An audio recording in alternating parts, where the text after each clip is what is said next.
បានថាណាកុំចេះតែហ៊ានរឿងកដាស្នាមនៅស្រុកបារាំងដល់តែយើងទៅធ្វើខ្លួនឯងសួរនាំខ្លួនឯងនៅសៀកខ្លះបានយើងដឹងច្បាស់អារឿងសួរគេតាមគ្នាហ្នឹងវាមិនដូចដែលយើងទៅខ្លួនឯងឯងសួរគេ10នាក់ខុសគ្នាទាំង10នាក់បងប្អូនហ្នឹងហើយព្រោះច្បាប់ស្រុកបារាំងវាដូចដឹងស្រាប់ហើយចាទោះបីមេធាវីដូចគ្នាផងនៅចាញ់ក្តីគ្នាចុះទៅប្រមរាសាមញ្ញហើយ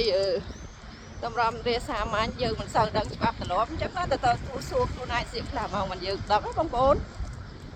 ត្រូវការធ្វើកដាស្នាមឲ្យទៅសួរខ្លួនឯងសៀកខ្លះមិនបាច់នៅជួយឆ្វាចាសាប់ញ៉ាំច្រើនទេដូចខ្ញុំអញ្ចឹងខ្ញុំត្រូវទៅមេរីទៅភ្លាមត្រូវទៅបោះបលិសទៅភ្លាមមិនមែនជួយឆ្វាចាំគេចាំឯងទេអូអត់តែម្ដងអត់ចូលចិត្តការរងចាំពឹងគេទេដឹងហើយឥឡូវទៅទៀតទៅបងប្អូន